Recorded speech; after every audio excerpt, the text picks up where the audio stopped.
এবার আমরা 7 নং প্রশ্নের সমাধান দেখব। এখানে বলা হয়েছে n এর মান নির্ণয় করো যেখানে n বিলংস টু n। আর এখানে এই যে ক্যাপিটাল N তা হলো ন্যাচারাল নাম্বার বা স্বাভাবিক সংখ্যা, যাকে আমরা সেট আকারে লিখলে এভাবে লিখি 1 2 3 এভাবে অসীম পর্যন্ত। এখানে আমরা যদি লক্ষ্য করি তাহলে দেখব একটি নতুন চিহ্ন আছে। এই চিহ্নটিকে বলা হয় সামেশন চিহ্ন, অর্থাৎ এই চিহ্ন দ্বারা যোগ করা বোঝায়। প্রথমে আমরা সহজভাবে দেখব এই চিহ্নটি কীভাবে কাজ করে। এখানে এভাবে যদি থাকে সামেশন অফ কে, তাহলে বোঝাবে যে কে এর মানগুলোর যোগফল। এখানে কে এর মানগুলো কত থেকে কত পর্যন্ত তা এই চিহ্নের উপরে এবং নিচে লেখা থাকে। এখানে কে এর মান 1 দ্বারা বোঝাচ্ছে কে এর মান 1 থেকে শুরু, অর্থাৎ কে এর মান যা থেকে শুরু হবে তা নিচে লিখব এবং কে এর সর্বোচ্চ মান উপরে লিখব। অর্থাৎ এখানে বোঝাচ্ছে কে এর মান 1 থেকে 5, অর্থাৎ এটিকে পড়ব summation of k equal to 1 to 5। আর এটি দ্বারা বোঝাবে 1 থেকে 5 পর্যন্ত সংখ্যাগুলো যোগফল, অর্থাৎ 1 প্লাস 2 প্লাস 3 প্লাস 4 প্লাস 5। এখন এটি যদি এভাবে থাকতো, অর্থাৎ কে স্কোয়ার প্লাস 1 আর কে এর মান 1 থেকে 5, তাহলে কি হতো সেটি দেখব। এখানে কে এর সর্বনিম্ন মান 1 এবং সর্বোচ্চ মান 5, অর্থাৎ কে এর মান 1 থেকে 5। আর এজন্য এটি বের করার জন্য আমরা প্রথমে কে এর মান 1 বসাবো। কে এর মান 1 বসালে আমরা পাই কে স্কোয়ারের মান 1 স্কোয়ার প্লাস 1, যা থেকে 2, অর্থাৎ এখানে এই যে ধারাটি আছে তার প্রথম পদ হবে 2। আর এই সামেশন চিহ্ন দ্বারা মূলত যোগ বোঝায়। এবার আমাদেরকে দ্বিতীয় পদ নির্ণয় করার জন্য কে এর মান 2 বসাতে হবে। তাহলে দ্বিতীয় পদ পাচ্ছি 5।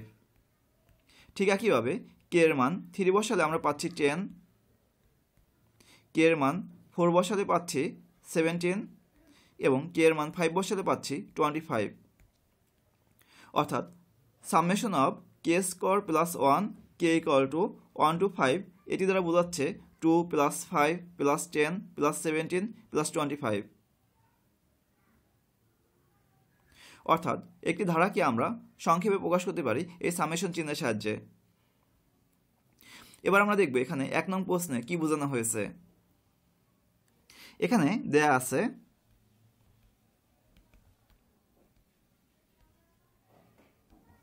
Summation of k equal to 1, অর্থাৎ কে এর মান 1 থেকে শুরু হবে এবং কে এর সর্বোচ্চ মান হবে n। আর যেটি সামেশন বা যোগ করব তা হলো 20 মাইনাস 4k। আর এইটির সমষ্টি দেওয়া আছে -20। এখন এখানে কে এর মান 1 বসালে আমরা ধারাটির প্রথম পদ পাব। অতএব কে ইকুয়াল টু 1 হলে ধারাটির প্রথম পদ হবে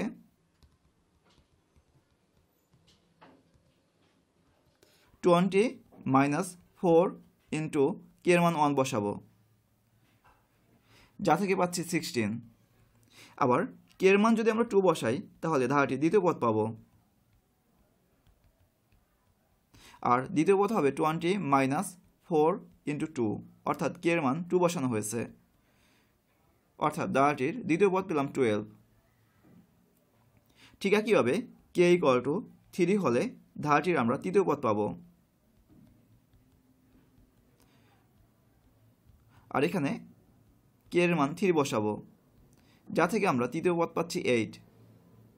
এভাবে আমরা যদি কে ইকুয়াল টু n বসাই তাহলে আমরা n তম পদ পাবো। আর এখানে কে এর সর্বোচ্চ মান দেওয়া আছে n।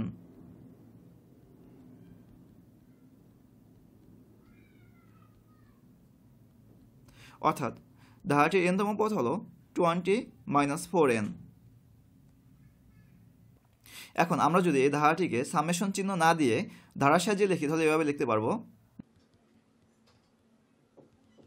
ধারাটির প্রথম পদ 16, দ্বিতীয় পদ 12, তৃতীয় পদ 8, এভাবে আমরা পরবর্তী পদগুলো পাবো। আর n তম পদ হলো 20 মাইনাস 4n, আর এই ধারাটির সমষ্টি হলো -20। এখানে এই ধারাটি একটি সমান্তর ধারা, কারণ এখানে পরপর দুটি পদের পার্থক্য সমান। এজন্য সমান্তর ধারার সূত্রের সাহায্যে এই ধারাটি আমরা n সংখ্যক পদের সমষ্টি নির্ণয় করতে পারবো। এজন্য আমাদেরকে দুটি জিনিস দরকার হবে, একটি হলো প্রথম পদ আর একটি হলো সাধারণ অন্তর। অর্থাৎ সমান্তর ধারাটির প্রথম পদ হবে 16 এবং সাধারণ অন্তর আমরা যে কোনো পদ থেকে তার পূর্ববর্তী পদ বিয়োগ করে পাব। অর্থাৎ আমরা 12 থেকে যদি 16 বিয়োগ করি তাহলে সাধারণ অন্তর পাব। এখন সূত্রের সাহায্যে যদি আমরা n সংখ্যক পদের সমষ্টি নির্ণয় করি তাহলে এভাবে লিখব। আমরা জানি সমান্তর দ্বারার n সংখ্যক পদের সমষ্টি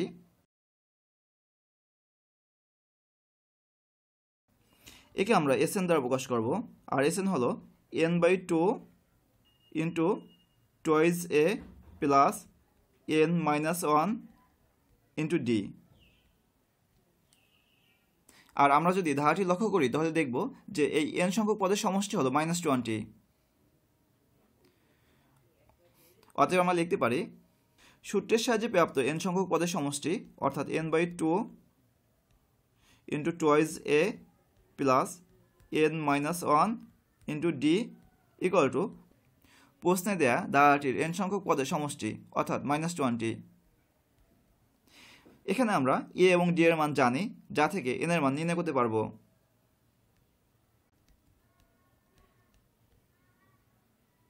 এখানে a এর মান হলো 16 আর d এর মান হলো -4।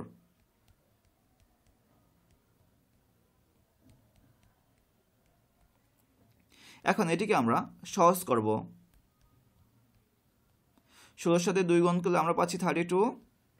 এখানে এই -4 একবার n এর সাথে গুণ হবে আর একবার -1 এর সাথে গুণ হবে। n এর সাথে -4 গুণ করলে আমরা পাবো -4n, আর -1 এর সাথে যদি -4 গুণ করি তাহলে প্লাস হয়ে যাবে, আর এর মান হলো -20।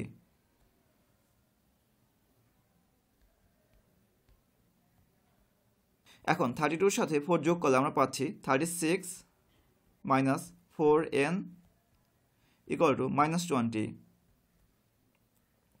এখন n/2 কে যদি আমরা 36 এর সাথে গুণ করি তাহলে এখানে কাটাকাটি যাবে, আমরা পাবো 18n।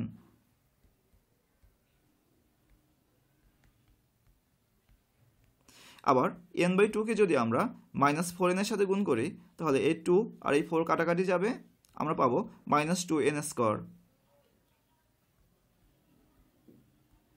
আর এর মান হবে -20, যাকে আমরা বাম পক্ষে নিয়ে আসবো তাহলে হবে +20, কারণ পক্ষ চেঞ্জ করলে চিহ্ন চেঞ্জ হয়ে যায়, আর সেক্ষেত্রে ডান পক্ষে থাকবে 0। এখন এটিকে সমাধান করলে আমরা এই সমীকরণের n এর মান পেয়ে যাব। এটিকে আমরা মিডল টার্ম ব্রেক পদ্ধতিতে সমাধান করব। এজন্য সর্বোচ্চ ঘাত বিশিষ্ট পদকে আমাদেরকে প্রথমে আনতে হবে।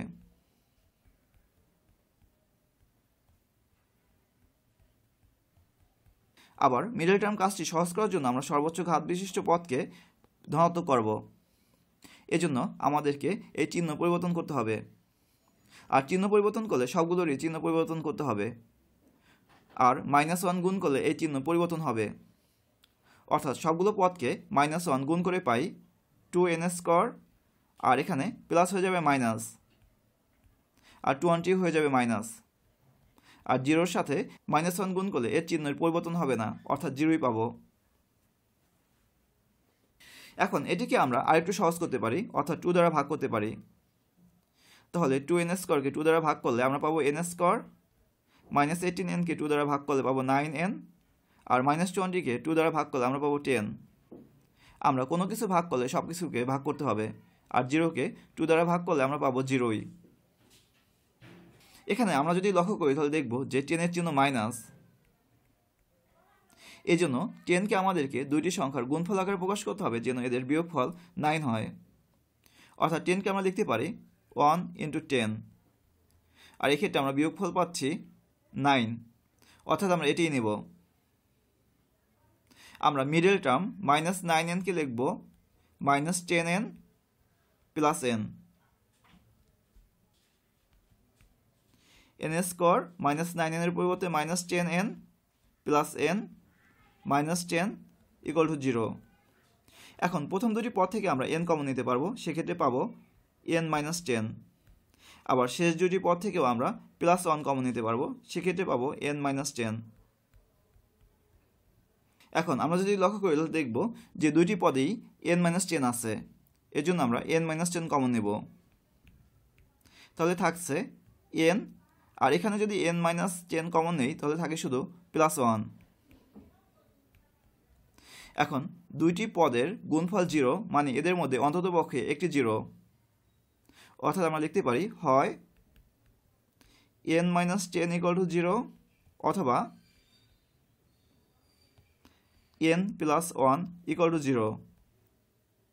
এখন n-10 = 0 থেকে আমরা n এর মান পাচ্ছি 10। আবার n+1 = 0 থেকে আমরা n এর মান পাচ্ছি -1, কারণ 1কে পক্ষ চেঞ্জ করলে মাইনাস হয়ে যাবে। এখানে n হচ্ছে পদ সংখ্যা যা ঋণাত্মক হতে পারে না।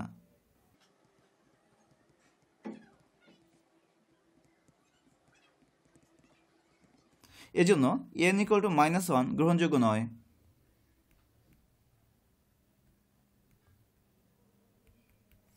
অতএব n = 10। অতএব ধারাটির পদ সংখ্যা n = 10।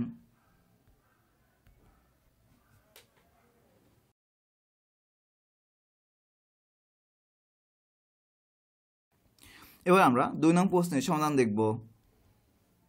এখানে দেয়া আছে summation of 3k + 2 = 1105, আর এখানে k এর মান হচ্ছে 1 থেকে n পর্যন্ত। এখানে এই সামেশন চিহ্ন দ্বারা যোগফল বোঝাচ্ছে, অর্থাৎ 3k + 2 এর যোগফল, যেখানে k এর মান 1 থেকে শুরু হবে, অর্থাৎ 1 2 3 4 এভাবে n পর্যন্ত। অর্থাৎ k এর মান যদি আমরা 1 বসাই তাহলে প্রথম পদ পাবো।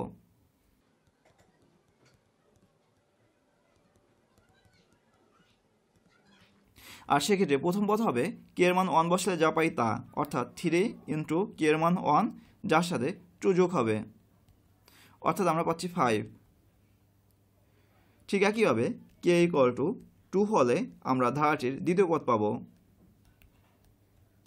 আর দ্বিতীয় পদ হবে k এর মান 2 বসাবো, তাহলে আমরা পাচ্ছি 8।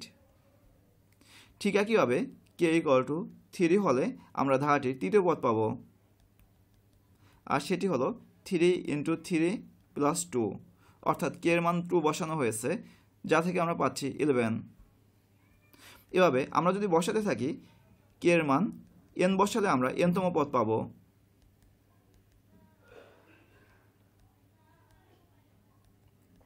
আর সেটি হবে 3 × k এর পরিবর্তে n যোগ 2, যাকে আমরা লিখতে পারি 3n + 2।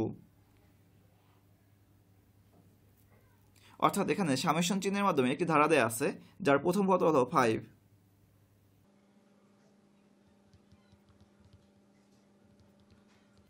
দ্বিতীয় পদ 8, তৃতীয় পদ 11। এভাবে আমরা যদি k এর মান 1 2 3 বসাতে থাকি এভাবে পদগুলো পাবো। আর এই ধারাটির n-তম পদও দেয়া আছে, আর সেটি হলো 3n + 2। আবার এই ধারাটির অর্থাৎ n সংখ্যক পদ পর্যন্ত যোগফল দেয়া আছে 1105। এখন আমাদেরকে n এর মান বের করতে হবে। এখানে আমরা যদি লক্ষ্য করি তাহলে দেখব যে এই ধারাটি একটি সমান্তর ধারা। সমান্তর ধারার আমরা যা কিছু নির্ণয় করতে চাই না কেন, তাহলে আমাদেরকে প্রথম পদ এবং সাধারণ অন্তর দরকার হবে, অর্থাৎ আমরা প্রথমে এই দুটি বের করব। সমান্তর ধারাটির প্রথম পদ হবে 5,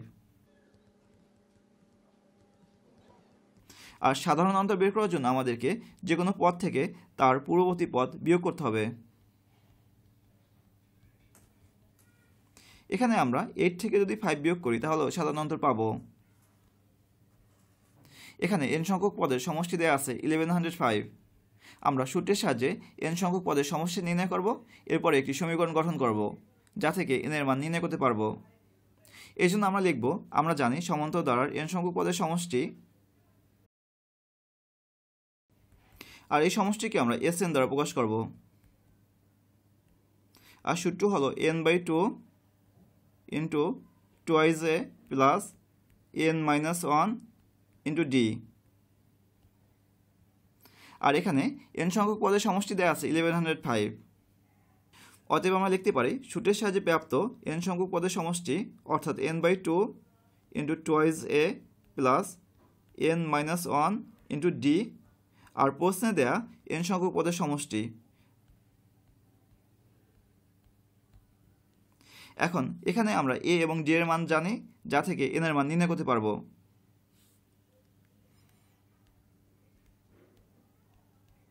এখানে a এর মান বসাবো 5 আর d এর মান বসাবো 3। এখন এটিকে একটু সহজ করব।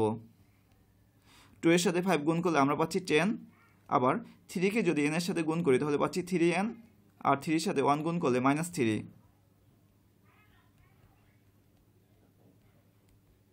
এটিকে আমরা লিখতে পারি 10 থেকে যদি 3 বিয়োগ করি তাহলে পাচ্ছি 7, যার সাথে যোগ হবে 3n। এখন n/2 কে যদি 7 এর সাথে গুণ করি তাহলে পাচ্ছি 7n/2। আবার n/2 কে যদি 3n এর সাথে গুণ করি তাহলে পাচ্ছি 3n²/2। আর এখানে 1105 কে যদি আমরা বাম পক্ষে নিয়ে আসি তাহলে এর চিহ্ন চেঞ্জ হয়ে যাবে, অর্থাৎ এর চিহ্ন ছিল প্লাস হয়ে যাবে মাইনাস। এরপরে ডান পক্ষে থাকছে শুধু 0। এখন এই সমীকরণটি যদি আমরা লক্ষ্য করি তাহলে দেখব যে এখানে 2 ভাগাকারে আছে, অর্থাৎ ভগ্নাংশ আছে। এজন্য এটি সহজ করার জন্য আমরা 2 দ্বারা গুণ করব। কোনো সমীকরণে আমরা যদি কোনো সংখ্যা গুণ করতে চাই তাহলে সবগুলোকেই গুণ করতে হবে। এখন 7n/2 কে যদি 2 গুণ করি তাহলে পাচ্ছি 7n। ঠিক একইভাবে 3n² কে 2 দ্বারা গুণ করলে পাচ্ছি 3n², আর -1105 কে যদি 2 দ্বারা গুণ করি তাহলে পাবো 2210, আর 0 কে 2 দ্বারা গুণ করলে 0ই থাকবে। এটিকে আমরা মিডল টার্ম ব্রেক পদ্ধতিতে সমাধান করব।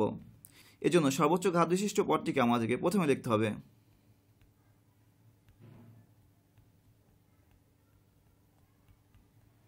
এখানে আমরা যদি লক্ষ্য করি তাহলে দেখব ধ্রুবপদের চিহ্ন মাইনাস, আর এখানে মুখ্য সহগ হলো 3। আমাদেরকে 3 এর সাথে এই 2210 গুণ করতে হবে, তাহলে পাবো 6630। এখন এই 6630 কে আমাদেরকে দুইটি পদের গুণফল আকারে প্রকাশ করতে হবে যেন এদের বিয়োগফল এই 7 হয়। এজন্য আমরা 6630 কে বিভিন্ন সংখ্যার গুণফল আকারে প্রকাশ করব যেন ওই উৎপাদক দুটির বিয়োগফল 7 হয়। এটিকে আমরা লিখতে পারি 1 × 6630। এক্ষেত্রে এই উৎপাদক দুটির বিয়োগফল হচ্ছে 6629। আবার 6630 কে আমরা লিখতে পারি 2 × 3315, আর এক্ষেত্রে এই উৎপাদক দুটির বিয়োগফল হচ্ছে 3313। এভাবে আমরা 6630 কে বিভিন্ন সংখ্যা দ্বারা ভাগ করে দেখব কখন এই পার্থক্য 7 হয়।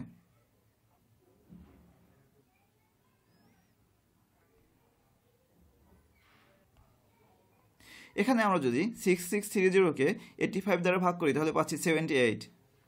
আবার 85 এবং 78 এর পার্থক্য হচ্ছে 9, অর্থাৎ আমরা লিখব 6630 = 85 × 78। এক্ষেত্রে পার্থক্য পাওয়া যাচ্ছে 7, অর্থাৎ আমরা এটি নেব। এর মানে 7n কে আমরা লিখব 85n - 78n, অর্থাৎ আমরা লিখব 3n², আর এই 7n এর পরিবর্তে 85n - 78n -2210 = 0।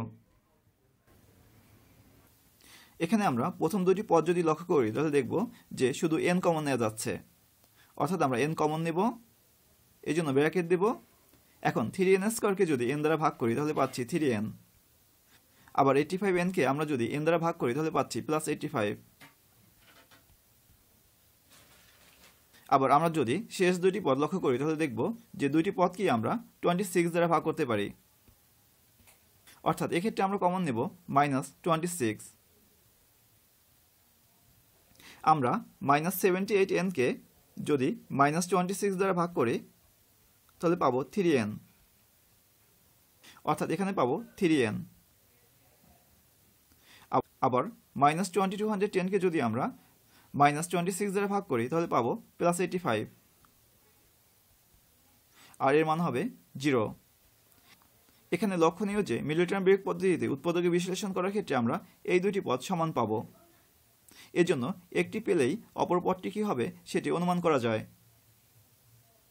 এখন দুইটি পদেই যেহেতু 3n + 85 আছে, এজন্য আমরা 3n + 85 কমন নিব।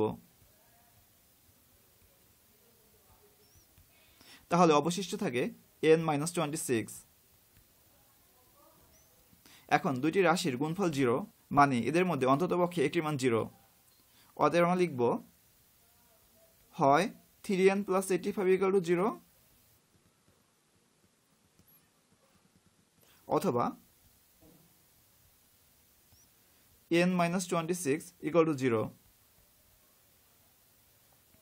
এখন 3n + 85 থেকে আমরা n এর মান বের করব, যা থেকে আমরা n এর মান পাচ্ছি -85/3। আবার n - 26 থেকে যদি আমরা n এর মান বের করি তাহলে n এর মান পাবো 26। এখানে এই n হচ্ছে স্বাভাবিক সংখ্যার উপাদান, অর্থাৎ এটি ঋণাত্মক বা ভগ্নাংশ হতে পারে না। অর্থাৎ আমরা লিখব যেহেতু n belongs to natural number n, অতএব n = 26।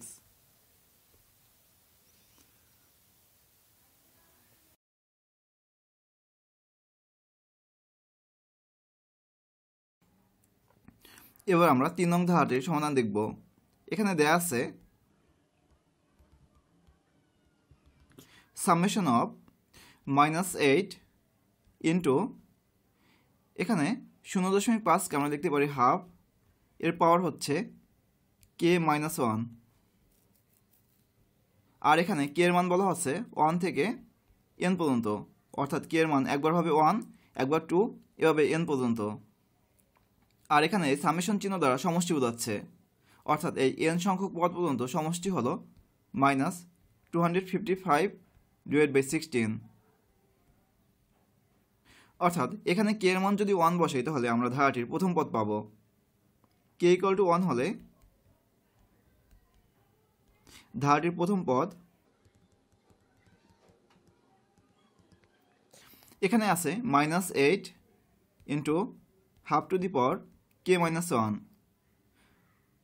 আর k এর মান 1 বসালে আমরা পাবো 1 - 1, অর্থাৎ -8 ইন্টু ½ 0।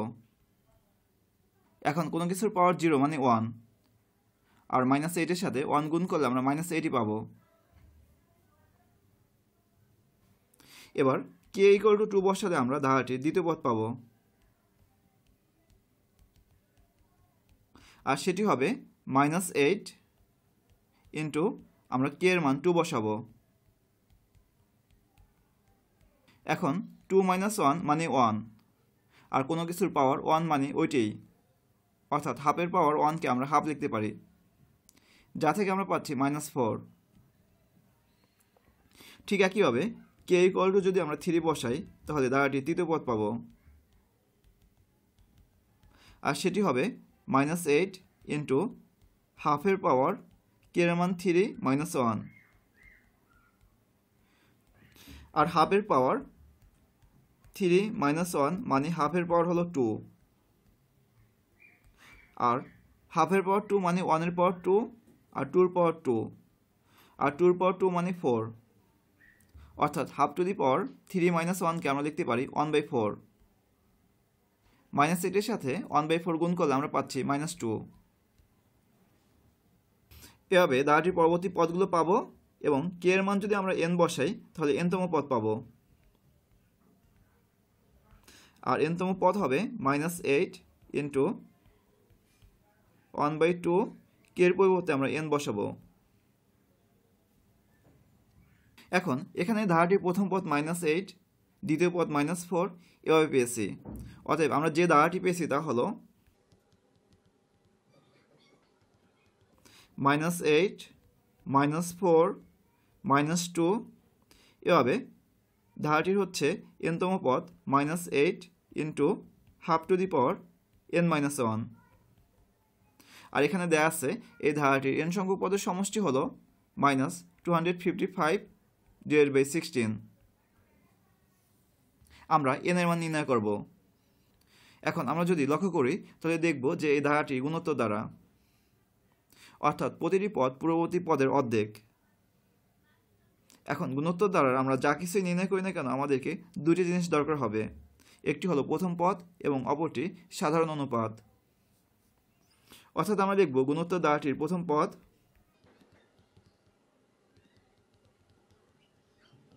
a = -8 আর সাধারণ অনুপাত হবে যে কোনো পদকে তার পূর্ববর্তী পদ দ্বারা ভাগ করব। অর্থাৎ আমরা -4কে যদি -8 দ্বারা ভাগ করি তাহলে সাধারণ অনুপাত পাব, আর এটির মান হলো হাফ। আমরা সূত্রের সাহায্যে n সংখ্যক পদের সমষ্টি নির্ণয় করব, এরপর একটি সমীকরণ গঠন করব, তাহলে আমরা n এর মান নির্ণয় করতে পারব। অর্থাৎ আমরা লিখব, আমরা জানি গুণোত্তর দ্বারার প্রথম n সংখ্যক পদের সমষ্টি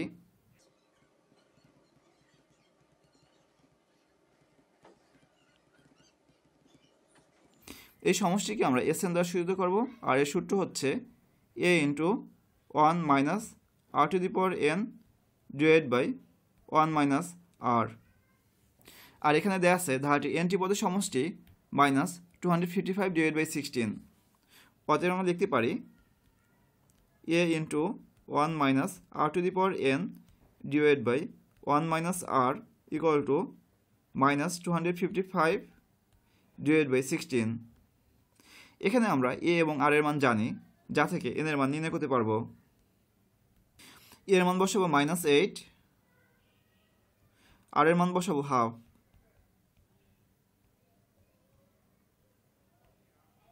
অর্থাৎ এখানে r এর মান হবে হাফ, আর এটির মান হলো -255/16। এটিকে আমরা লিখতে পারি -8 1 - half to the power n। এখন 1 থেকে যদি আমরা হাফ বিয়োগ করি তাহলে আমরা পাচ্ছি হাফ, আর এটি ইকুয়াল টু হচ্ছে -255/16। এখন এখানে আমরা যদি লক্ষ্য করি তাহলে দেখব বাম পক্ষে -8 গুণ আকারে আছে।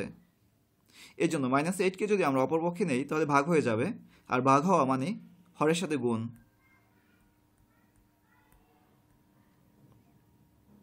আবার এখানে এই হাফ ভাগ আকারে আছে, আর এটিকে যদি আমরা ডান পক্ষে নিই তাহলে গুণ হয়ে যাবে। তাহলে বাম পক্ষে অবশিষ্ট থাকে 1 - half to the power n। অর্থাৎ আমরা লিখব 1 - half to the power n = এখানে 255। এখন 16 এর সাথে যদি আমরা -8 গুণ করি, তার সাথে যদি 2 গুণ করি তাহলে পাবো -256। আর এই সংখ্যাটির সামনে একটি মাইনাস চিহ্ন আছে, এই জন্য এই মাইনাসে মাইনাসে প্লাস হয়ে যাবে। আমরা লিখব শুধু 256। এখানে আমরা n এর মান বের করব, এই জন্য n সংশ্লিষ্ট যে পদটি আছে সেটি এখানে রাখবো, আর 1কে ডান পক্ষে নিয়ে যাব। আর 1 এর চিহ্ন যেহেতু প্লাস, এজন্য ডান পক্ষে গেলে চিহ্ন মাইনাস হয়ে যাবে। এখন 255/256 থেকে যদি আমরা 1 বিয়োগ করি সেক্ষেত্রে লসাগু হবে 256, আর আমাদেরকে 255 থেকে 256 বিয়োগ করতে হবে, যা থেকে আমরা পাবো -1/256। অর্থাৎ আমরা লিখব -half to the power n = -1/256। এখন উভয় পক্ষে মাইনাস আছে, এজন্য আমরা মাইনাস বাদ দিতে পারি। অর্থাৎ আমরা যদি -1 গুণ করি তাহলে উভয় পক্ষেই মাইনাস চলে যাবে। সেক্ষেত্রে থাকবে half to the power n = 1/256। এখন half to the power n কে আমরা লিখতে পারি 1 to the power n divided by 2 to the power n। এখন 1 এর পাওয়ার আমরা যাই দিই না কেন তা 1ই হবে, অর্থাৎ 1 এর পাওয়ার n দিলেও আমরা 1ই পাবো। এখন আমরা দুইটি ভগ্নাংশই উল্টিয়ে দেব, অর্থাৎ ব্যস্তকরণ করব। আমরা হরকে লব করব এবং লবকে হর করব। তাহলে এখানে পাবো 2 to the power n equal to এখানে 256। এখানে বাম পক্ষ হলো সূচকীয় রাশি, এই জন্য ডান পক্ষকেও সূচকীয় রাশি আকারে প্রকাশ করব। দেখব 2 এর পাওয়ার কত হলে 256 হয়। আমরা যদি 2 এর পাওয়ার 8 দেই তাহলে পাবো 256। এখন দুইটি সূচকীয় রাশি এবং সমান, আর এই দুইটি রাশির ভিত্তিও সমান, এজন্য পাওয়ারও সমান হবে। অতএব আমরা পেলাম n ইকুয়াল টু 8। অতএব ধারাটির প্রথম 8টি পদের সমষ্টি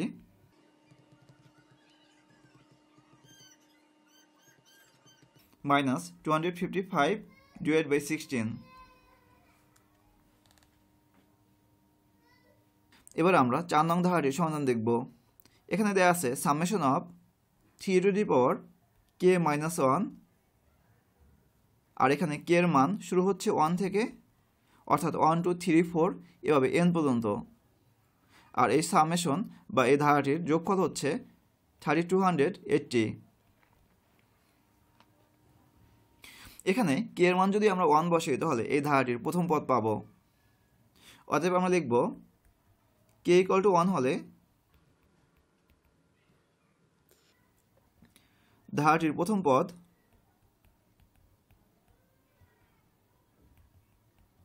3 ইন্টু k এর মান বসাবো 1, যা থেকে মাইনাস হবে 1, অর্থাৎ আমরা পেলাম 3 পাওয়ার 0, আর কোনো কিছুর পাওয়ার 0 মানে 1। আবার k ইকুয়াল টু যদি আমরা 2 বসাই তাহলে ধারাটির দ্বিতীয় পদ পাবো, আর সেক্ষেত্রে 3 পাওয়ার হবে k এর মান 2 মাইনাস 1 বা 3 পাওয়ার 1, কোনো কিছুর পাওয়ার 1 মানে ওটি। আবার k এর মান যদি আমরা 3 বসাই তাহলে ধারাটির তৃতীয় পদ পাবো, আর তৃতীয় পদ হবে k এর মান 3 বসালে যা পাবো তাই, অর্থাৎ আমরা পাবো 3 পাওয়ার 2, যার মান হলো 9। এভাবে আমরা যদি বসাতে থাকি তাহলে k এর মান আমরা n বসালে n-তম পদ পাবো, আর এই n-তম পদ হবে আমরা k এর মান n বসালে যা পাবো তাই, অর্থাৎ 3 two the power n minus 1। এখন এই প্রথম পদ, দ্বিতীয় পদ এবং তৃতীয় পদ নিয়ে যদি একটি ধারা গঠন করি তাহলে আমরা পাচ্ছি প্রথম পদ 1, দ্বিতীয় পদ 3, তৃতীয় পদ 9। এভাবে আমরা পেতে থাকবো এই ধারাটির n-তম পদ হলো 3 two the power n minus 1, আর এই ধারাটির সমষ্টি হলো 3280। এখন আমরা যদি লক্ষ্য করি তাহলে দেখব যে এই ধারাটি একটি গুণোত্তর দ্বারা, অর্থাৎ যে কোনো পদের সাথে আমরা যদি 3 গুণ করি তাহলে পরবর্তী পদ পাবো। এখানে আমরা n এর মান নির্ণয় করব, অর্থাৎ আমরা বের করব এই ধারাটির প্রথম কয়টি পদের সমষ্টি হলো 3280। আমরা গুণোত্তর দ্বারার ক্ষেত্রে যা কিছুই নির্ণয় করি না কেন আমাদেরকে প্রথম পদ এবং সাধারণ অনুপদ দরকার হবে, অর্থাৎ আমরা লিখব গুণোত্তর দ্বারাটির প্রথম পদ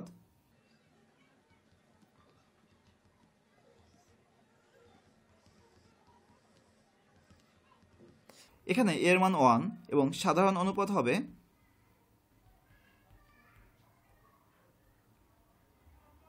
আমরা যে কোনো পদকে তার পূর্ববর্তী পদ দ্বারা ভাগ করে সাধারণ অনুপাত পাবো।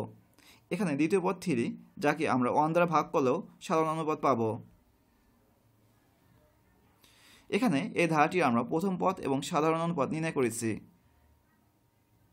এখন আমরা সূত্রের সাহায্যে প্রথম n সংখ্যক পদের সমষ্টি নির্ণয় করব। এজন্য আমরা লিখব, আমরা জানি গুণোত্তর দ্বারার প্রথম n সংখ্যক পদের সমষ্টি,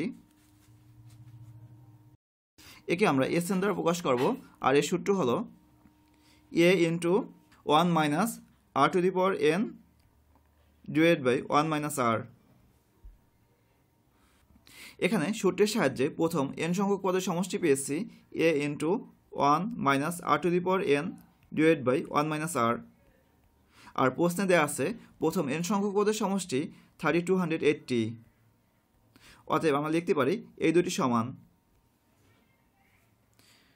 এখানে আমাদের এ এবং আর এর মান জানা, যা থেকে এন এর মান নির্ণয় করতে পারবো। অর্থাৎ আমরা এ এর মান বসাবো 1, আর এর মান বসাবো 3,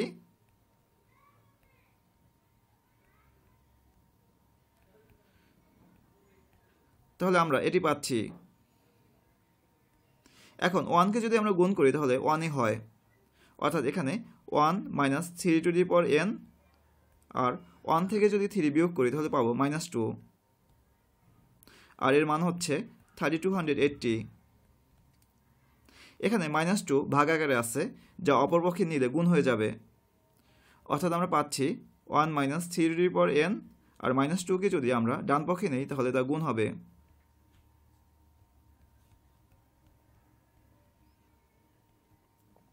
অর্থাৎ 1 minus 3 two the power n কে আমরা লিখতে পারি -6560। এখানে আমরা n এর মান নির্ণয় করব, এর জন্য n সংশ্লিষ্ট পদকে এখানে রাখবো আর 1কে অপরপক্ষে নিব। 1 বাম পক্ষে প্লাস চিহ্ন, এর জন্য ডান পক্ষে গেলে এর চিহ্ন মাইনাস হয়ে যাবে, অর্থাৎ আমরা পেলাম -3 two the power n equal to -6561। এখানে উভয় পক্ষে মাইনাস চিহ্ন আছে, এর জন্য আমরা যদি -1 গুণ করি তাহলে প্লাস হয়ে যাবে, অর্থাৎ আমরা মাইনাস বাদ দিয়ে দিতে পারি, তাহলে পাচ্ছি 3 two the power n equal to 6561। এখন n এর মান নির্ণয় করার জন্য আমাদেরকে 6561কে 3 পাওয়ার আকারে প্রকাশ করতে হবে। আমরা দেখব 3 পাওয়ার কত হলে 6561 হয়। আমরা 3 পাওয়ার যদি 8 বসে তাহলে পাবো 6561।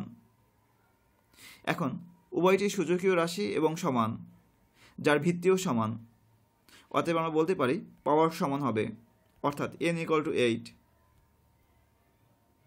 অতএব ধারাটির প্রথম 8টি পদের সমষ্টি 3280।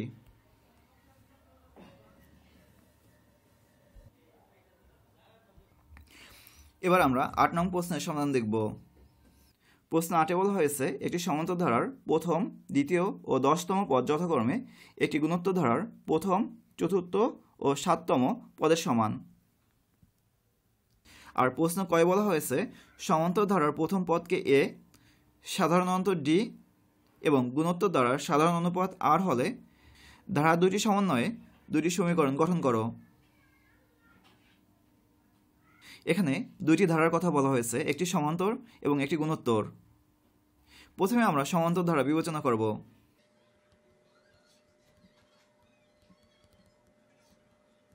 এখানে দেয়া আছে প্রথম পদ a, আর দেয়া আছে সাধারণ অন্তর d।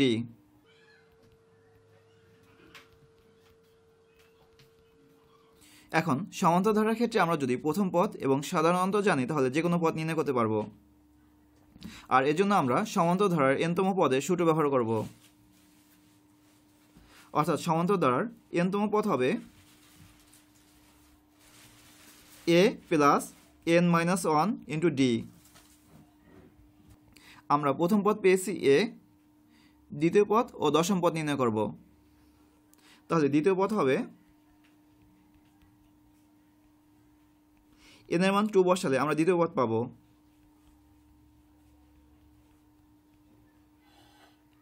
যা থেকে পাচ্ছি a প্লাস 2-1 মানে 1d, যাকে লিখতে পারি d।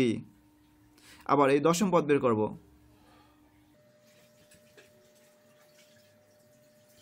এক্ষেত্রে আমাদেরকে n এর পরিবর্তে 10 লিখতে হবে, যা থেকে পাচ্ছি a প্লাস 9d। এবার আমরা দেখব গুণোত্তর ধারার ক্ষেত্রে কি কি দেয়া আছে।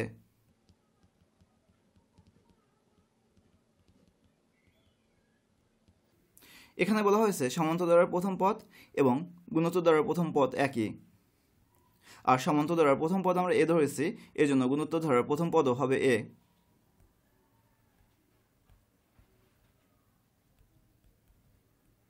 আবার গুণোত্তর ধারার সাধারণ অনুপাত r দেয়া আছে।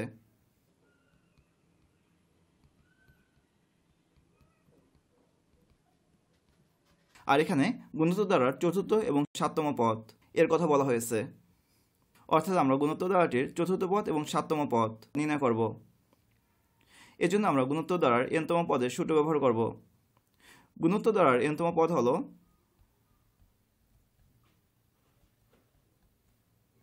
a × r⁻n−1। এখানে n এর মান যদি 4 বসাই তাহলে চতুর্থ পদ পাব।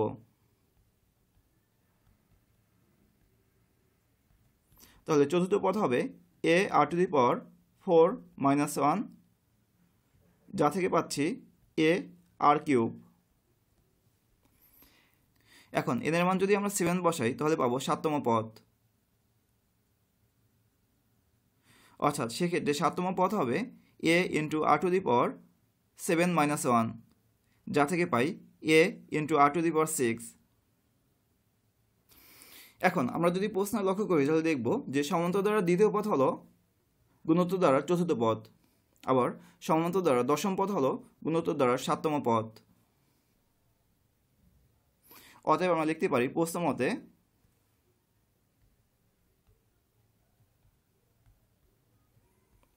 সমান্তর দ্বারার দ্বিতীয় পদ অর্থাৎ a + d হলো গুণোত্তর দ্বারার চতুর্থ পদ a r3। একে আমরা 1 নং সমীকরণ দিব।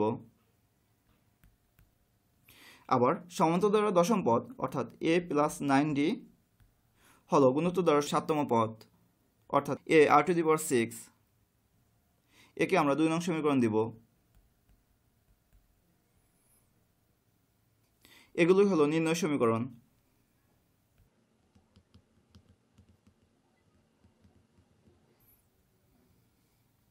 এবার আমরা প্রশ্ন খ দেখব।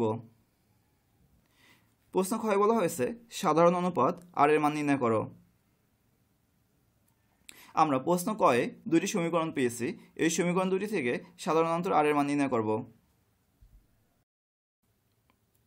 প্রথমে আমরা 1 নং সমীকরণ থেকে a এর মান নির্ণয় করব। অর্থাৎ লিখব 1 নং সমীকরণ হতে পাই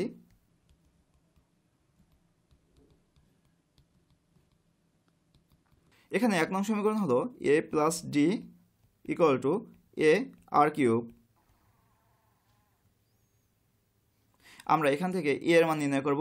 এজন্য a সংশ্লিষ্ট পদগুলোকে বাম পক্ষে নিয়ে আসব। অর্থাৎ a r3কে বাম পক্ষে নিয়ে আসলে হবে -a r3, আর d কে যদি ডান পক্ষে নেই তাহলে হবে -d, কারণ পক্ষ চেঞ্জ করলে চিহ্ন চেঞ্জ হয়ে যায়। এখন যেহেতু a এর মান নির্ণয় করব এজন্য a কমন নিব। তাহলে a থেকে a কমন নিলে আমরা পাচ্ছি 1, আর -a r3 থেকে যদি আমরা a কমন নেই তাহলে পাচ্ছি -r3, যা থেকে আমরা a এর মান পাচ্ছি -d / 1 - r3 এখানে গুণ আকারে আছে, যা ডান পক্ষে নিলে ভাগ হয়ে যাবে। একে আমরা 3 নং সমীকরণ ধরব। এবার আমরা 2 নং সমীকরণ থেকেও a এর মান নির্ণয় করব। অর্থাৎ আমরা লিখব 2 নং সমীকরণ থেকে পাই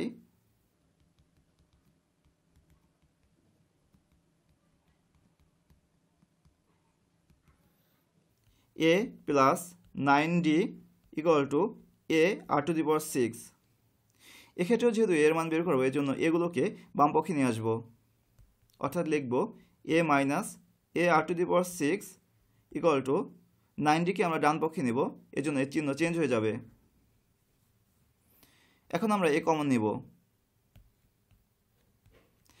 a থেকে a কমন নিলে থাকে 1, আর -a r⁶ থেকে যদি a কমন নেই তাহলে থাকে -r⁶, যার মান -9d, যা থেকে এর মান পাচ্ছি -9d / 1 - r⁶, কারণ এখানে 1 - r⁶ গুণ আকারে আছে, যা ডান পক্ষে নিলে ভাগ হয়ে যাবে। একে আমরা 4 নং সমীকরণ ধরব। এখন আমরা 3 নং সমীকরণেও এর মান নির্ণয় করেছি, আবার 4 নং সমীকরণেও এর মান নির্ণয় করেছি। অতএব 3 নং এবং 4 নং সমীকরণ থেকে আমরা এই দুটি সমান দেখাতে পারবো। অর্থাৎ লিখব 3 নং ও 4 নং সমীকরণ থেকে পাই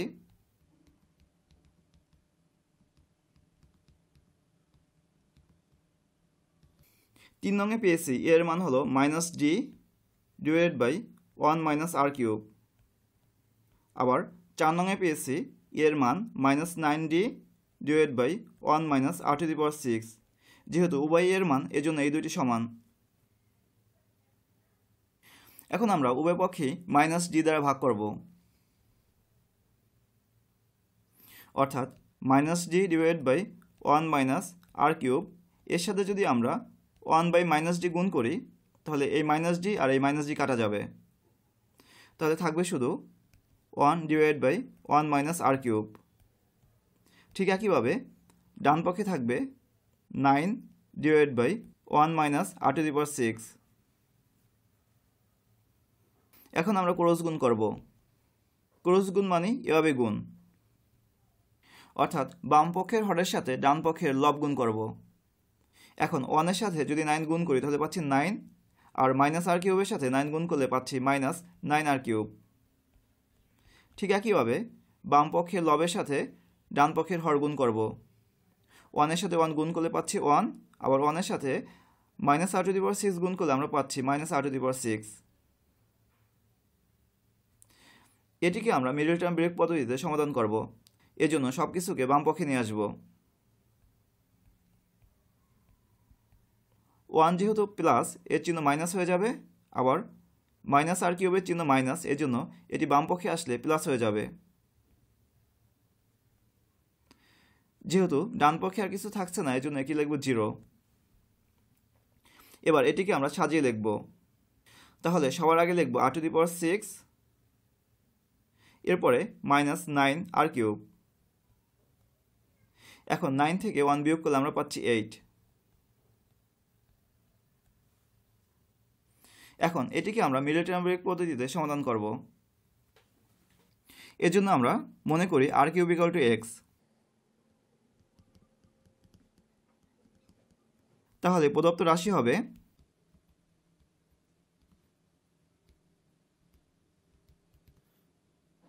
যেহেতু r কিউব হচ্ছে x, তাহলে r⁶ হবে x²। কারণ x এর মান যদি আমরা r কিউব বসাই তাহলে এই x² এর মান হবে r⁶। তারপরে -9x + 8 = 0। এখানে ধ্রুবপদ হচ্ছে 8, আর এর চিহ্ন হলো প্লাস। এর জন্য 8কে আমরা এমনভাবে দুইটি সংখ্যার গুণফল আকারে প্রকাশ করব যেন এদের যোগফল 9 হয়। 8কে আমরা লিখতে পারি 8 গুণ 1, আর এক্ষেত্রে 8 এবং 1 এর যোগফল হচ্ছে 9। অর্থাৎ এখানে যে -9x আছে তাকে লিখব -8x - x।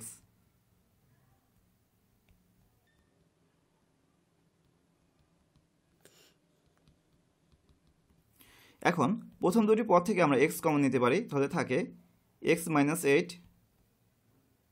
আবার শেষ দুটি পদ থেকে আমরা -1 কমন নিতে পারি, তাহলে -x-কে যদি -1 দ্বারা ভাগ করি তাহলে পাবো x। আবার +8কে যদি -1 দ্বারা ভাগ করি তাহলে পাবো -8। এখন দুইটি পদেই x - 8 আছে, এর জন্য আমরা x - 8 কমন নেব, তাহলে থাকবে x - 1। এখানে আমরা r কিউবকে x ধরেছি, অর্থাৎ x এর পরিবর্তে আমরা r কিউব লিখব।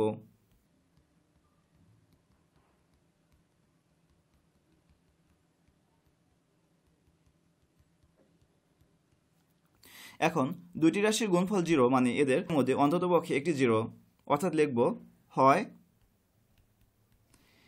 r³ - 8 = 0 অথবা r³ - 1 = 0। r³ - 8 থেকে আমরা পাচ্ছি r³ = 8, আর 8কে লেখা যায় 2 এর কিউব, অর্থাৎ আমরা r এর মান পাচ্ছি 2। আবার r³ - 1 থেকে যদি আমরা r বের করতে চাই তাহলে লিখব r³ = 1, যাকে আমরা লিখতে পারি r³ = 1 কিউব, আর এক্ষেত্রে আমরা r এর মান পেলাম 1। এখন আমরা যদি লক্ষ্য করি তাহলে দেখব যে এখানে r হচ্ছে গুণোত্তর দ্বারার সাধারণ অনুপাত, আর গুণোত্তর দ্বারার সাধারণ অনুপাত 1-এর চেয়ে বড় বা 1-এর চেয়ে ছোট হতে পারে, কখনো 1 হতে পারে না। কারণ আমরা যদি একটি ধারা বিবেচনা করি 5 + 5 + 5, অর্থাৎ প্রত্যেকটি পদই একই, তাহলে সেক্ষেত্রে আর এর মান পাবো 1, আর এটি গুণোত্তর দ্বারা নয়। এজন্য আমরা লিখব যেহেতু গুণোত্তর দ্বারা সাধারণ অনুপাত 1 হতে পারে না, এজন্য r = 2।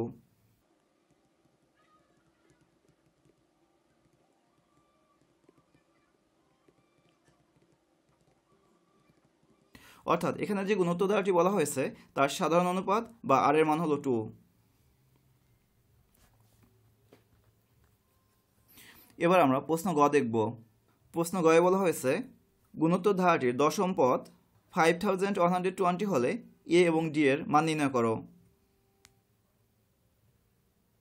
এখানে গুণোত্তর দ্বারা দশম পদ হবে ar⁻10 - 1 বা ar⁻9, আর এটির মান দেয়া আছে 5120। এখানে আমরা r এর মান জানি, যা থেকে আমরা a এর মান নির্ণয় করতে পারবো, আর a এর মান নির্ণয় করতে পারলে d এর মানও নির্ণয় করতে পারবো।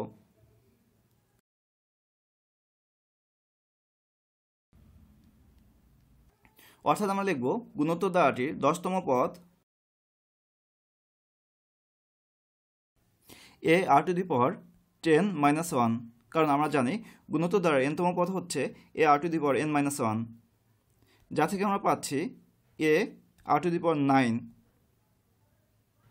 আবার প্রশ্নে দেওয়া আছে গুণোত্তর ধারাটির 10তম পদ হল 5120। অতএব আমরা লিখতে পারি প্রশ্ন মতে ar⁻9 = 5120। তাহলে এর মান হবে 5120 / r⁻9। এখানে আমরা r এর মান পূর্বেই নির্ণয় করেছি, আর এটি আমরা বসাবো। r এর মান আমরা পেয়েছি 2, যা থেকে আমরা এর মান পাবো 5120, আর 2 এর পাওয়ার 9 মানে 512। এখন আমরা যদি কাটাকাটি করি তাহলে এর মান পাবো 10। অর্থাৎ সমান্তর এবং গুণোত্তর দ্বারার প্রথম পদ হলো 10।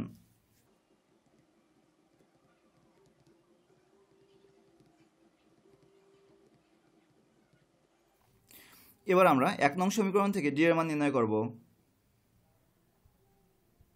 1 নং সমীকরণে আছে a + d = ar⁻3। এখানে এর মান বসাবো 10, আর এর মান বসাবো 2, তাহলে d এর মান পাবো। অর্থাৎ আমরা লিখব 1 নং সমীকরণ হতে পাই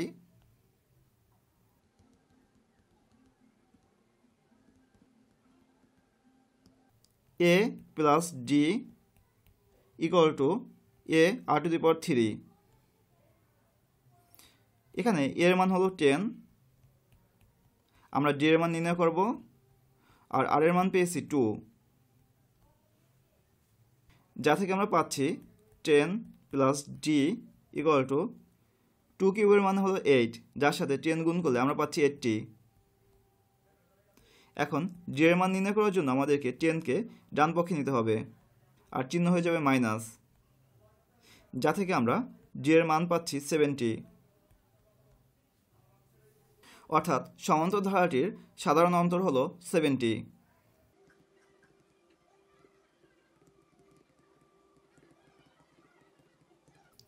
এবার আমরা প্রশ্ন ঘ দেখব। প্রশ্ন ঘয়ে বলা হয়েছে সমান্তর ধারাটির প্রথম 20টি পদের সমষ্টি নির্ণয় করো। আমরা সমান্তর ধারাটির প্রথম পদ এর মান পেয়েছি 10, আর সাধারণ অন্তর d এর মান পেয়েছি 70। এখন সমান্তর ধারার nতম পদের সমষ্টি থেকে আমরা 20টি পদের সমষ্টি নির্ণয় করতে পারবো। এর জন্য আমরা লিখব, আমরা জানি সমান্তর ধারার প্রথম n সংখ্যক পদের সমষ্টি, একে আমরা Sn দ্বারা সূচিত করব, আর এই Sn এর মান হবে n/2 * 2a + n - 1 * d। অতএব প্রথম 20টি পদের সমষ্টি হবে 20টি পদের সমষ্টিকে আমরা S20 দ্বারা চিহ্নিত করব, আর সেক্ষেত্রে n এর মান বসাবো 20। আমরা a এর মান নির্ণয় করেছি 10, আর n এর মান বসাবো 20, d এর মান পেয়েছি 70। এখন এটি সমাধান করলে প্রথম 20টি পদের সমষ্টি পাবো। 20কে 2 দ্বারা ভাগ করলে আমরা পাচ্ছি 10, আবার 2 × 10 মানে 20, 20 থেকে 1 মাইনাস করলে আমরা পাচ্ছি 19, যার সাথে গুণ হবে 70।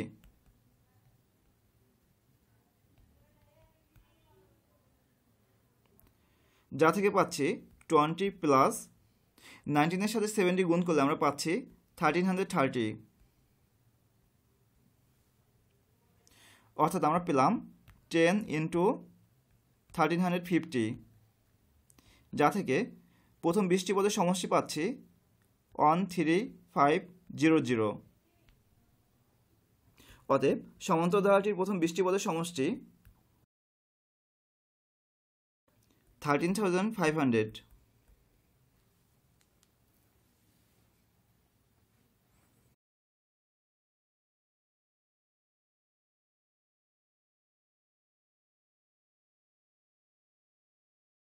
এবার আমরা প্রশ্ন 9 এর সমাধান দেখব। এখানে বলা হয়েছে একটি সমবাহু ত্রিভুজ আঁকো, এর বাহুগুলোর মধ্যবিন্দু সংযোগ করে আরেকটি সমবাহু ত্রিভুজ আঁকো। ওই ত্রিভুজের বাহুগুলোর মধ্যবিন্দু সংযোগ করে আরেকটি সমবাহু ত্রিভুজ আঁকো। এইভাবে পর্যায়ক্রমে 10টি ত্রিভুজ অঙ্কন করলে এবং সর্ববহিস্থ ত্রিভুজটির প্রতি বাহুর দৈর্ঘ্য 64 মিলিমিটার হলে সবগুলো ত্রিভুজের পরিসীমা সমষ্টি কত তা নির্ণয় করো। এখানে বলা হয়েছে সর্ববহিস্থ ত্রিভুজটির প্রতি বাহুর দৈর্ঘ্য 64 মিলিমিটার। অর্থাৎ এখানে যে লাল ত্রিভুজটি আছে তার এক বাহুর দৈর্ঘ্য হলো 64 মিলিমিটার। এখানে সবগুলো অর্থাৎ পর্যায়ক্রমে 10টি ত্রিভুজের পরিসীমা সমষ্টি কত তা নির্ণয় করতে বলা হয়েছে। এজন্য আমরা প্রথমে সর্ববহিস্থ ত্রিভুজটির পরিসীমা নির্ণয় করব। এখানে আমরা যদি লক্ষ্য করি তাহলে দেখব এটি একটি সমবাহু ত্রিভুজ, আর পরিসীমা মানে সীমানা, অর্থাৎ এই বাহু, এই বাহু আর এই বাহু, এই তিনটি বাহু দৈর্ঘ্যের যোগফলই হবে এই সর্ববহিস্থ ত্রিভুজটির পরিসীমা। আর যেহেতু এটি সমবাহু ত্রিভুজ, অতএব প্রত্যেকটি বাহুর দৈর্ঘ্যই হবে 64 মিলিমিটার। অর্থাৎ আমরা লিখব এখানে সর্ববহিস্থ ত্রিভুজটির পরিসীমা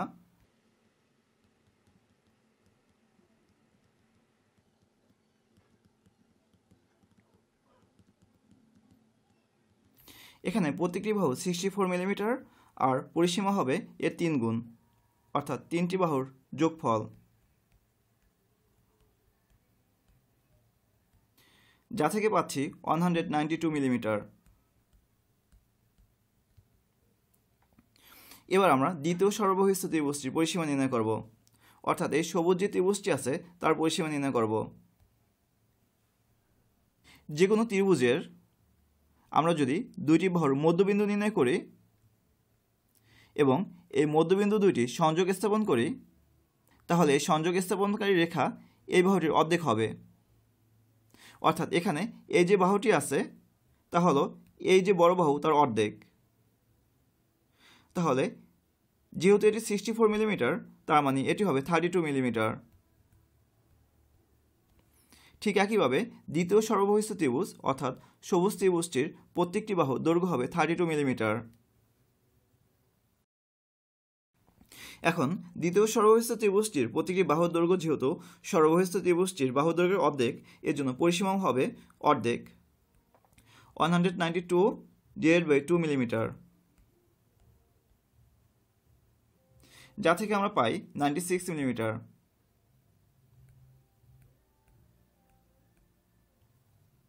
ঠিক একইভাবে তৃতীয় সর্ববহিস্থ ত্রিভুজটির আমরা পরিসীমা নির্ণয় করতে পারব, তা হবে 96 এর অর্ধেক, যা থেকে আমরা পাচ্ছি 48 মিলিমিটার। এখানে 10টি ত্রিভুজ অঙ্কন করার কথা বলা হয়েছে, অর্থাৎ এভাবে আমরা 10টি পরিসীমা পাব। অর্থাৎ আমরা পেলাম ত্রিভুজের পরিসীমার ধারা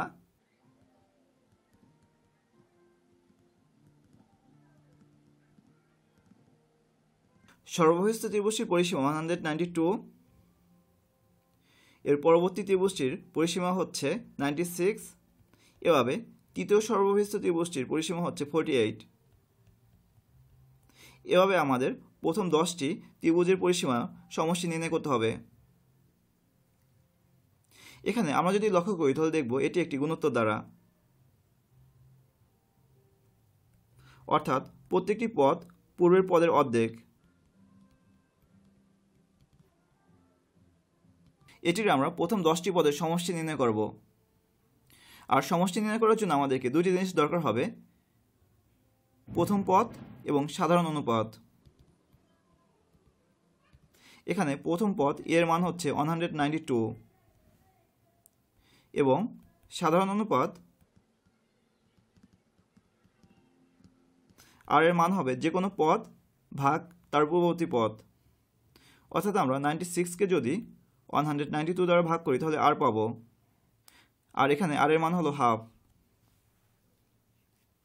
যেহেতু আমরা এ এবং আর এর মান জানি, অতএব প্রথম 10টি ত্রিভুজের পরিসীমা নির্ণয় করতে পারবো।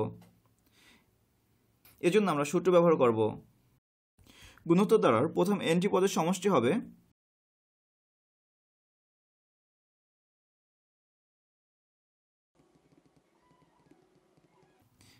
a into 1 minus r to the power n divided by 1 minus r।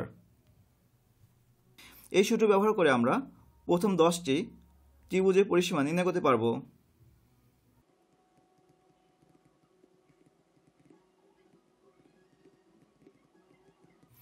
এক্ষেত্রে আমরা এর মান বসাবো 192, অর্থাৎ প্রথম পদ, আর এর মান বসাবো হাফ। আর যেহেতু 10টি পদের সমষ্টি নির্ণয় করবো, এর জন্য n এর মান হবে 10, আর এর মান বসাবো হাফ। আর এর একক হবে মিলিমিটার। এখন এটিকে আমরা সিম্পলিফাই করব এবং মান নির্ণয় করব। এজন্য আমরা 192 লিখব। হাফের পাওয়ার 10 মানে 1 এর পাওয়ার 10, 1 এর পাওয়ার যাই দিনে কেন 1ই থাকবে। আর 2 এর পাওয়ার 10 মানে 1024। আর 1 থেকে যদি আমরা হাফ বিয়োগ করি তাহলে পাবো হাফ। অর্থাৎ এটিকে আমরা লিখতে পারি 192 ইন্টু 1 থেকে যদি আমরা 1/1024 বিয়োগ করি, সেক্ষেত্রে হর হবে 1024, আর আমাদেরকে 1024 থেকে 1 বিয়োগ করতে হবে, আর ভাগ হবে হাফ। এই ভাগকে আমরা এভাবেও লিখতে পারি। এখন আমরা পেলাম 124 থেকে যদি আমরা 1 মাইনাস করি তাহলে পাবো 123, আর এই হাফকে উল্টিয়ে গুণ চিহ্ন দিয়ে লিখতে পারি। এখন আমরা কাটাকাটি করব। 192কে আমরা 64 দ্বারা কাটতে পারি। 64 দিয়ে কাটলে আমরা পাবো 3। আবার 1024কে যদি আমরা 64 দিয়ে কাটি তাহলে পাবো 16। এখন এই 16কে যদি এই 2 এর সাথে কাটি তাহলে এখানে হবে 1 আর এখানে হবে 8। এখন আমরা 3 এর সাথে যদি 1023 গুণ করি তাহলে পাবো 3069, আর এখানে হর হবে 8, আর একক হবে মিলিমিটার। অর্থাৎ আমরা পেলাম 10টি ত্রিভুজের পরিসীমা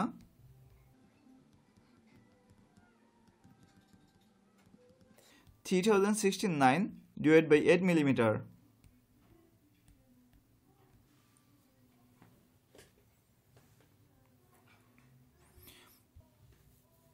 এবার আমরা প্রশ্ন 10-এর সমাধান দেখব।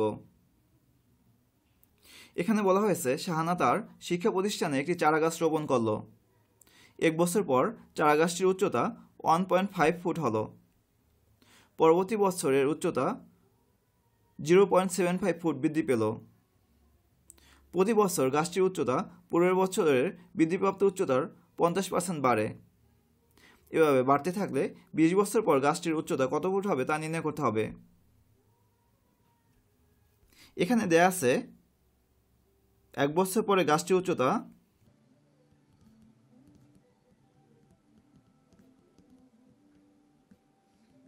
1.5 ফুট,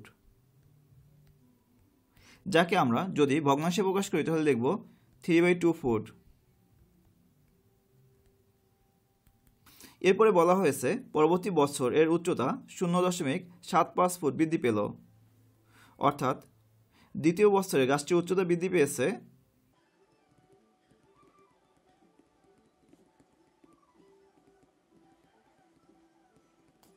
0.75 ফুট। একে আমরা যদি ভগ্নাংশে প্রকাশ করি তাহলে লিখতে পারি 3/4 ফুট। আবার প্রতি বছর 50% করে বাড়ে, অতএব তৃতীয় বছরে গাছটির উচ্চতা বৃদ্ধি পাবে 0.75 × 50%। একে আমরা লিখতে পারি 3/4 অর্থাৎ 0.75, আর 50%কে আমরা লিখতে পারি 50/100, যা থেকে আমরা পাচ্ছি 3/8। এভাবে গাছটির উচ্চতা বৃদ্ধি পেতে থাকে। এখন প্রতি বছর গাছটির উচ্চতা বৃদ্ধিকে যদি আমরা একটি ধারার সাহায্যে প্রকাশ করি তাহলে এভাবে লিখতে পারি গাছটির উচ্চতা ধারা 1 বছর পর গাছটির উচ্চতা ছিল 3/2 ফুট, দ্বিতীয় বছর উচ্চতা বৃদ্ধি পেয়েছে 3/4 ফুট, এর পরবর্তী বছর এর উচ্চতা বৃদ্ধি পেয়েছে 3/8 ফুট। এভাবে গাছটির উচ্চতা বৃদ্ধি পেতে রয়েছে। আমাদেরকে বের করতে হবে 20 বছর পরে গাছটির উচ্চতা কত ফুট হবে, অর্থাৎ এখানে আমরা যে গাছটির উচ্চতা ধারা পেয়েছি এর প্রথম 20টি পদের সমষ্টি যদি নির্ণয় করতে পারি তাহলে বের করতে পারবো 20 বছর পরে গাছটির উচ্চতা কত ফুট হবে। এখানে আমরা যদি লক্ষ্য করি তাহলে দেখব যে এই ধারাটি একটি গুণোত্তর ধারা, কারণ এই ধারাটির প্রত্যেকটি পদের সাথে যদি আমরা হাফ গুণ করি তাহলে পরবর্তী পদ পাচ্ছি। গুণোত্তর ধারার আমরা প্রথম পদ এবং সাধারণ অনুপাত নির্ণয় করতে পারলে যে কোনো কিছু নির্ণয় করতে পারবো। আর এখানে এটির প্রথম পদ এর মান হচ্ছে 3/2। এবার আমরা সাধারণ অনুপাত বের করব। যে কোনো পদ ভাগ পূর্ববর্তী পদ। 3/4 যদি নেই অর্থাৎ দ্বিতীয় পদ নিলে আমাদেরকে ভাগ করতে হবে প্রথম পদ দ্বারা, যা থেকে আমরা পাচ্ছি 3/4 × 2/3, আর কাটাকাটি করলে পাচ্ছি 1/2। যেহেতু ধারাটির প্রথম পদ এবং সাধারণ অনুপাত জানি অতএব প্রথম 20টি পদের সমষ্টি নির্ণয় করতে পারবো, তাহলেই পাবো গাছটির 20 বছর পরের উচ্চতা। এজন্য আমরা গুণোত্তর দ্বারার সমষ্টি সূত্র ব্যবহার করব। আমরা জানি গুণোত্তর দ্বারার প্রথম n সংখ্যক পদের সমষ্টি, একে আমরা Sn দ্বারা সূচিত করব, আর এই Sn এর মান হলো a × 1 - r⁴n / 1 - r। এখানে আমরা n এর মান যদি 20 বসাই তাহলে পাবো ধারাটির 20টি পদের সমষ্টি। অতএব ধারাটির 20টি পদের সমষ্টি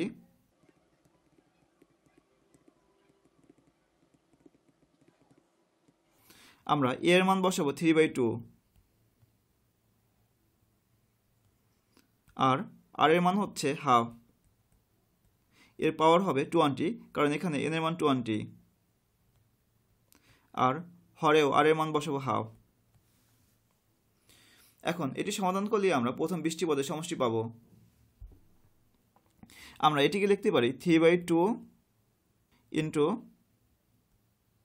1 - হাফের পাওয়ার 20 মানে 1 এর পাওয়ার 20, আর 1 এর পাওয়ার যাই দিই না কেন 1ই থাকছে, আর 2 এর পাওয়ার 20। এখানে 2 এর পাওয়ার 20 মানে বিশাল একটি সংখ্যা, এজন্য আমরা এর মানটি লিখলাম না। আর হর হবে 1 - হাফ, 1 থেকে যদি আমরা হাফ বিয়োগ করি তাহলে হাফ পাচ্ছি। এখন এটিকে আমরা লিখতে পারি 3/2 × 1 - 1/2⁻²⁰ আর এখানে ভাগ হাফ, একে আমরা এভাবে না লিখে এভাবেও লিখতে পারি, অর্থাৎ ভাগ 1/2। আবার এই ভাগ হাফ মানে গুণ 2/1, আর এখানে এই 1 না দিলেও হবে। এখন এই 2 এবং এই 2 কাটা যাবে। এখন এই 3কে যদি 1-এর সাথে গুণ করি তাহলে পাচ্ছি 3, আবার 3কে যদি 1/220 সাথে গুণ করি তাহলে পাচ্ছি 3/220। অতএব 20 বছর পরে গাছটির উচ্চতা হবে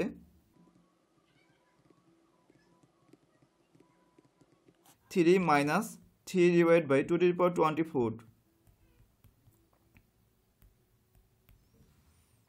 এখানে আমরা যদি 3/220 এর মান বের করতে চাই তাহলে এরকম একটি মান পাবো 0.000286102, অর্থাৎ এটি খুবই সামান্য মান। এখন আমরা 3 থেকে যদি এই সংখ্যাটি বিয়োগ করি তাহলে যে মানটি পাবো তা হলো 2.9999971388। এটি 3 খুব কাছাকাছি মান, অর্থাৎ এটিকে আমরা 3 লিখতে পারি। তাহলে এই উচ্চতা হবে 3 ফুট প্রায়।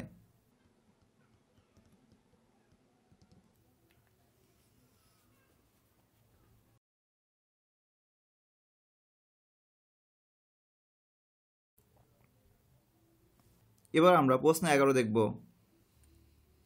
এখানে বলা হয়েছে তুমি তোমার পরিবারের গত 6 মাসের খরচের হিসাব জেনে নাও।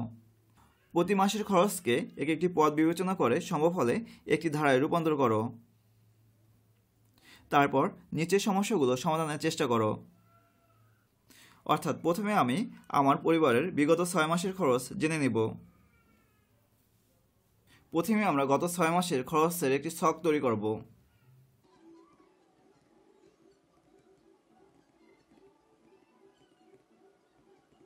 এখানে 2টি সারি থাকবে। প্রথম সারিতে লিখব মাস, আর দ্বিতীয় সারিতে লিখব খরচ। এরপরে 6 মাসের জন্য আমরা 6টি কলাম করব। প্রথমটিতে আমরা 6 মাস পূর্বের খরচ লিখব।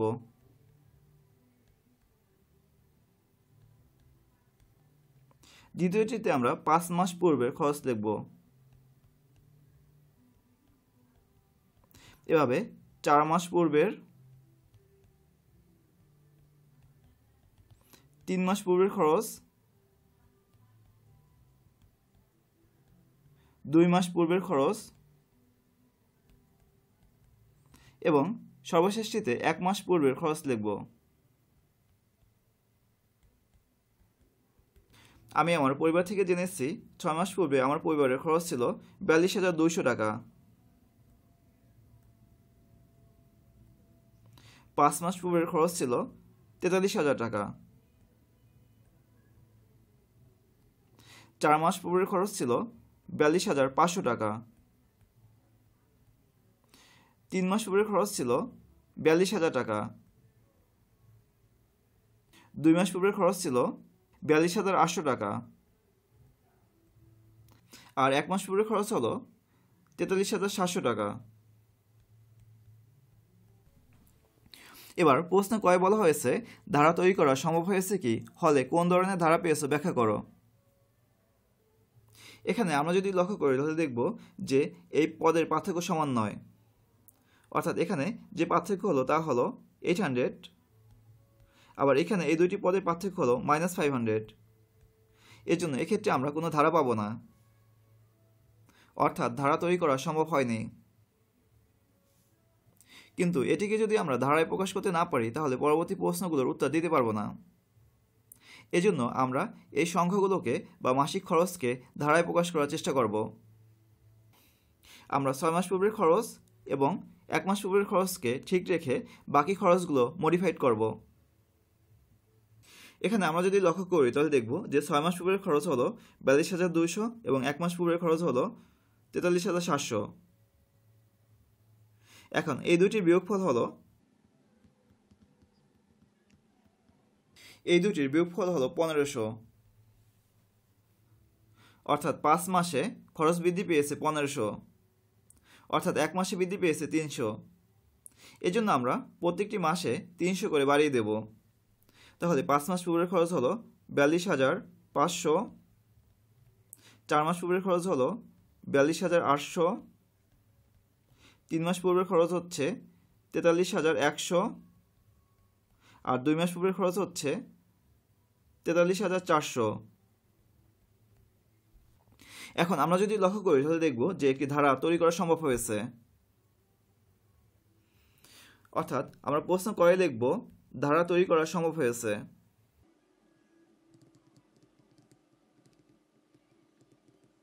আর এই ধারাটি হলো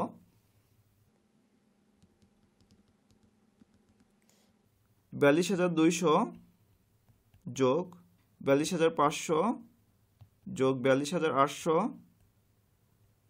এভাবে চলমান। এখানে আমরা যদি লক্ষ্য করি তাহলে দেখব যে ধারাটির প্রত্যেকটি পদ পূর্ববর্তী পদের চেয়ে 300 বেশি, অর্থাৎ সাধারণ অন্তর সমান। এজন্য ধারাটি একটি সমান্তর ধারা। অর্থাৎ যেহেতু প্রতিটি পদ পূর্ববর্তী পদের চেয়ে 300 বেশি,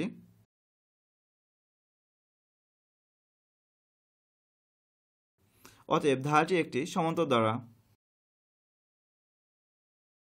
এবার আমরা খ নং প্রশ্নের সমাধান দেখব। প্রশ্নে ক্ষয় বলা হয়েছে ধারার সমষ্টিকে একটি সমীকরণের মাধ্যমে প্রকাশ করো। অর্থাৎ আমরা আমাদের প্রাপ্ত ধারাটিকে একটি সমীকরণের মাধ্যমে প্রকাশ করব। এখানে ধারাটি হচ্ছে সমান্তর ধারা,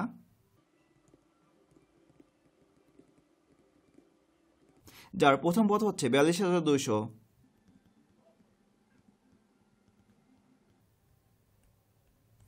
আর সাধারণ অন্তর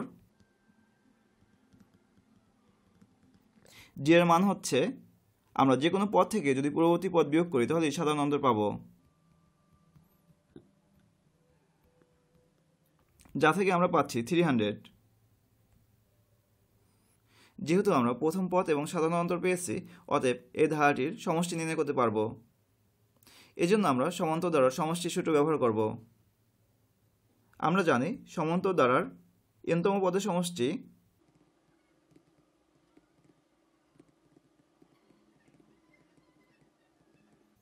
একে আমরা Sn দ্বারা সূচিত করব, আর Sn হচ্ছে n/2 into twice a plus n-1 into d। অতএব আমরা যে ধারাটি বের করেছি তার n সংখ্যক পদের সমষ্টি হবে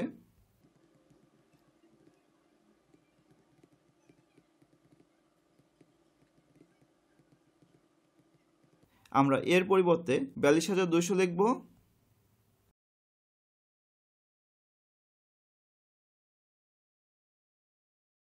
আর ডি এর পরিবর্তে 300 লিখব।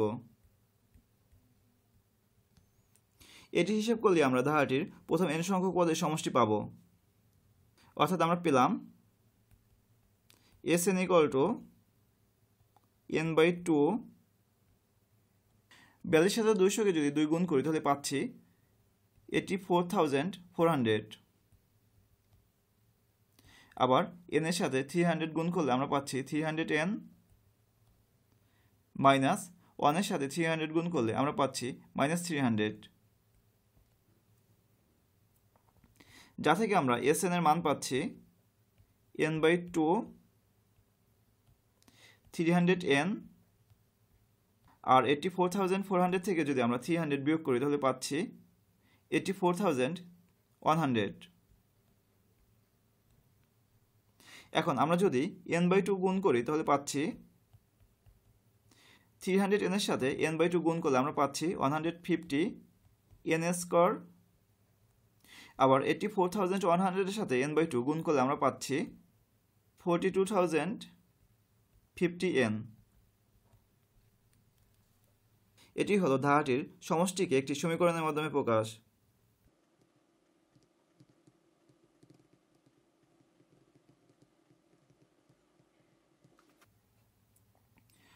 এবার আমরা পরবর্তী প্রশ্ন দেখব। এখানে বলা হয়েছে পরবর্তী 6 মাসে সম্ভাব্য মোট খরচ কত হতে পারে তা নির্ণয় করো। এখানে আমরা ছকে পেয়েছি 1 মাস পূর্বের খরচ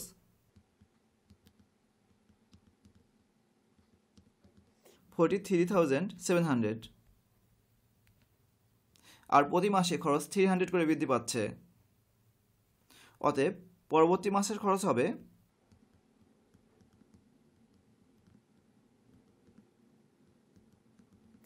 43,700 প্লাস 300, যা থেকে আমরা পাচ্ছি 44,000। এখানে আমাদেরকে পরবর্তী 6 মাসের খরচ বের করতে বলা হয়েছে। এজন্য পরবর্তী 6 মাসের খরচের ধারাটি হবে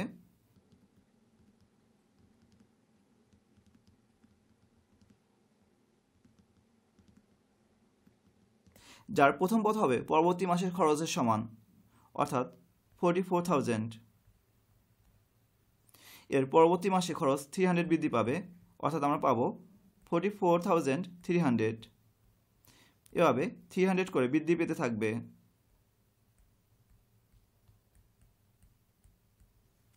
অর্থাৎ পরবর্তী 6 মাসের খরচের যে ধারা তার প্রথম পদ 44,000। অর্থাৎ আমরা দেখব সমান্তর ধারাটির প্রথম পদ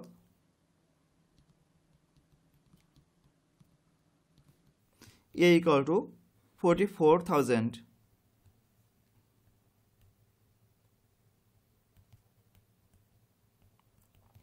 আমরা সাধারণ অন্তর d এর মান পূর্বে নির্ণয় করেছি 300।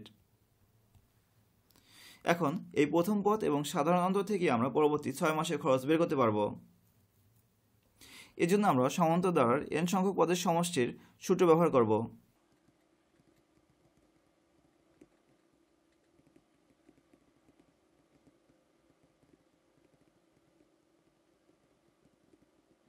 অতএব ধারাটির 6টি পদের সমষ্টি হবে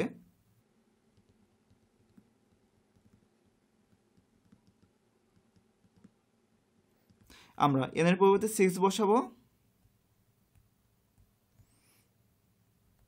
এর পরিবর্তে বসাবো 44,000, n এর পরিবর্তে 6 আর d এর পরিবর্তে 300, যা থেকে আমরা পাচ্ছি 3, 2 এর সাথে 44,000 গুণ করলে আমরা পাচ্ছি 88,000, আর 6 থেকে 1 মাইনাস করলে আমরা পাচ্ছি 5, যার সাথে 300 গুণ করলে আমরা পাচ্ছি 1500।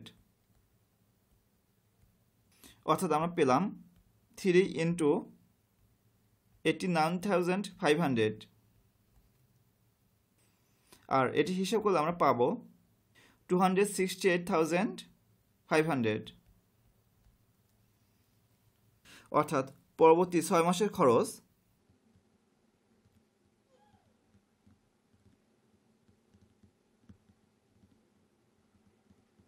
268,500 টাকা।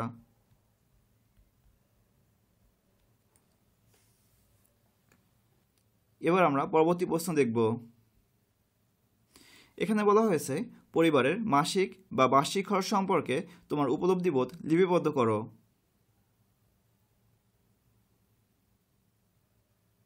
পারিবারিক খরচ সম্পর্কে আমার উপলব্ধিবোধ হলো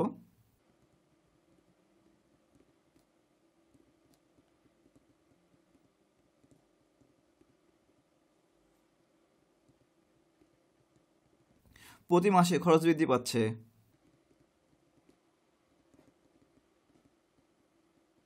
দ্রব্যমূল্য বৃদ্ধি পাচ্ছে।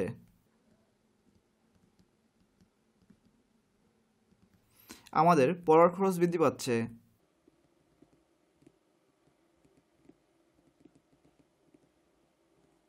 আমাদের চাহিদাও বৃদ্ধি পাচ্ছে।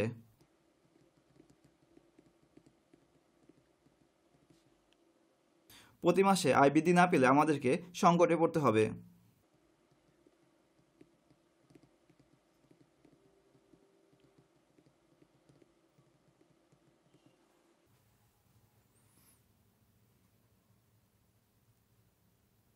পরবর্তী ভিডিওতে আমরা দেখব লগারিদমের ধারণা ও প্রয়োগ, যেখানে লগারিদম সম্পর্কে চমৎকার ধারণা দেওয়া হবে, যাতে শিক্ষার্থীরা লগারিদম সম্পর্কে খুব সহজেই ধারণা লাভ করতে পারবে।